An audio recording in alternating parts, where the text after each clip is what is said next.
Ce qui se passe à Alep est vraiment monstrueux. On va en parler. On a tous envie de faire plutôt une minute de silence plutôt que de commenter vu l'horreur de ce qu'on voit. Et je me souviens en 92, quand c'était déjà l'horreur à Sarajevo et qu'on se demandait si les États-Unis allaient intervenir et que comme les États-Unis n'intervenaient pas, on disait en 92, c'est le moment de l'Europe. Il faut une diplomatie, il faut une force d'interposition. Et on est 25 ans plus tard et c'est l'horreur et l'Europe n'est toujours pas capable d'agir et on attend la Russie ou les États-Unis. Donc voilà pourquoi une raison pour laquelle je suis candidat. Et dans mon équipe, j'ai avec moi un ancien ministre espagnol, Miguel Moratinos, qui est un très grand diplomate, une ancienne ministre allemande, un ancien ministre belge. Ouais. Alors, est-ce que ça va être accepté? Il est fondamental de relancer l'Europe. On va parler des aspects tambouilles de Solferino. Oui, non, mais quand même. Parce que si vous n'êtes pas candidat, si vous n'êtes pas accepté, qu'est-ce qui se passe? Vous avez raison, mais entre Trump et Poutine, si on n'est pas capable de faire, même avec 9 ou 10 pays, pas 27, mais si on n'est pas capable de relancer l'Europe et d'avoir dans quelques années, dans 2 ans, une Europe avec une diplomatie et une force d'interposition, on va vers des horreurs répétées. Non, on retourne à notre invité, Pierre Larouturou, candidat donc de Nouvelle Donne à la primaire de la gauche. Candidat, mais votre candidature n'est pas encore officiellement acceptée par les instances du parti qui s'occupent de ça. Vous allez à un rendez-vous ce soir. Est-ce que vous avez des nouvelles? Est-ce que vous allez pouvoir vous présenter à cette primaire? Eh bien, écoutez, il y a un vrai suspense parce que Jean-Christophe Cambadélis passe son temps depuis 2 mois à dire qu'il faut le rassemblement face à M. Fillon, face au Front National.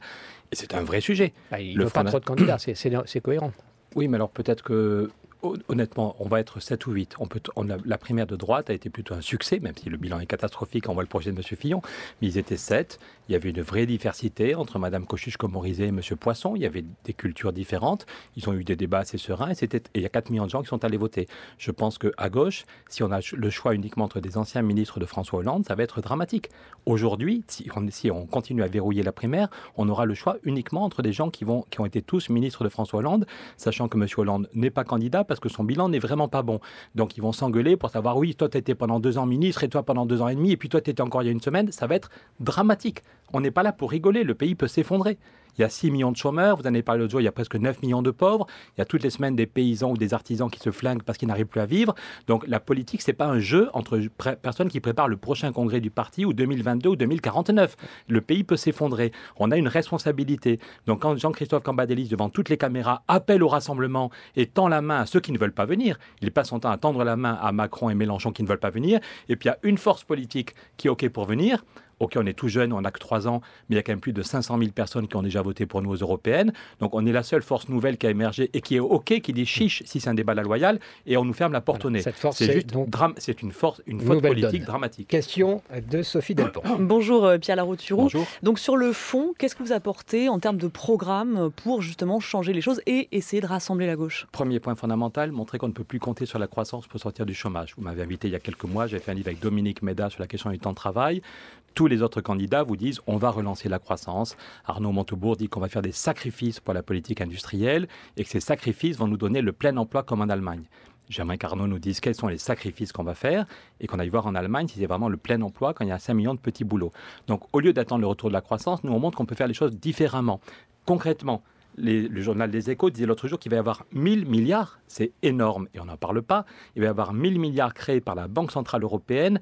La Banque Centrale va donner ces 1000 milliards aux banques en espérant que les banques vont être gentilles et relancer l'économie. Voilà, c'est bientôt Noël, mais on n'est pas obligé de croire au Père Noël quand on est adulte. Nous, ce qu'on dit, et j'ai dans l'équipe, j'ai la fierté d'être avec Jean Jouzel, un des plus grands climatologues de la planète, prix Nobel, et Philippe Maystadt, qui est l'ancien ministre des Finances belge, ancien patron de la Banque européenne d'investissement. Et avec Jean Jouzel et Philippe Maystadt, on dit c'est 1000 milliards. Au lieu de les mettre sur les marchés financiers, on peut les mettre sur un plan Marshall pour sauver le climat. Et pendant 20 ans, la France, l'Allemagne, l'Italie auraient de quoi payer des travaux pour économiser l'énergie et développer les énergies renouvelables. La France aurait chaque année 40 milliards et ça veut dire qu'à Grenoble, à Brest, à Paris, on pourrait embaucher du monde pour économiser l'énergie et développer les énergies renouvelables. On peut créer 500 000 emplois. On peut créer 500 000 emplois et dans 20 ans, l'Europe sortira de sa dépendance au gaz de M. Poutine, au pétrole arabe. Sur la question du logement, on est le pays d'Europe où les loyers sont les plus chers. Il y a une telle pénurie dans les grandes villes, là où les gens veulent habiter, qu'on ferait tous 250 € d'économie chaque mois. Je répète, on ferait tous 250 € d'économie sur nos loyers chaque mois si on avait la même politique qu'aux Pays-Bas. Donc, est-ce qu'on peut aller voir dans d'autres pays ce qui marche et le mettre en place en France? Est-ce qu'on est capable d'avoir une vraie politique pour les PME? Il y a 60 000 PME qui font faillite chaque année. On montre comment on peut avoir un bouclier qui les protège de tous les problèmes d'impayés. Sur les questions agricoles, un dernier exemple, on se demande tous qu'est-ce qu'on mange quand on a quelque chose dans notre assiette. On montre qu'on peut aller en quelques années aller vers un autre modèle agricole qui est meilleur pour notre santé, meilleur pour la terre et qui peut créer des emplois. Pierre Larouturou, dans votre livre Le sursaut ou le chaos, vous avez une lettre d'engagement dans laquelle vous dites que vous comptez éventuellement être donc candidat à l'élection présidentielle. Vous avez 3 objectifs majeurs: un nouveau contrat social pour la France, changer les institutions françaises et changer l'Europe. Concrètement, vous faites comment ?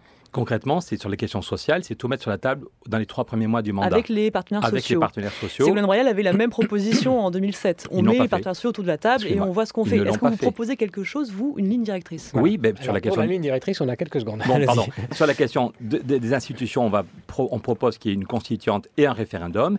Et puis sur l'Europe, c'est fondamental, on se donne 2 ans. 2 ans pour avoir des nouveaux traités avec 9 ou 10 pays, sans doute pas à 27, mais si on démarre à 10 ou 12, on a une capacité pour faire une Europe sociale, une Europe qui met le paquet sur la lutte contre le dérèglement climatique, une Europe qui lutte contre les paradis fiscaux, une Europe vraiment démocratique. C'est l'idée d'Habermas, le grand philosophe allemand, se dire que le même jour, on fait un référendum dans tous les pays d'Europe. Donc ce ne sera pas un référendum pour ou contre Merkel, pour ou contre Rajoy, pour ou contre Tartampion. C'est dans 2 ans, est-ce que votre pays, vous voulez être dans le cœur de l'Europe, une Europe vraiment sociale, démocratique, capable d'agir pour la paix. Et j'ai des frissons dans le dos quand Philippe Maystadt me dit « Je crois à ton calendrier, je ne crois pas Cohn-Bendit quand il dit qu'on peut tout changer en quelques semaines, mais dans 2 ans, avec quelques pays, on peut relancer l'Europe et avoir des nouveaux traités beaucoup plus démocratiques. » Et à quelle heure vous voyez M. Cambadélis ? À 17h. 17h, donc on saura à ce moment-là s'il vous accepte dans le... Et je lui demande vraiment de réfléchir, on a une responsabilité, on doit se rassembler, avoir un débat de fond. Les politiques menées depuis 30 ans nous amènent à la catastrophe. On peut connaître un effondrement, regardez ce qui se passe aux États-Unis. On peut connaître un effondrement de notre vivant, il est temps de mettre en place d'autres politiques.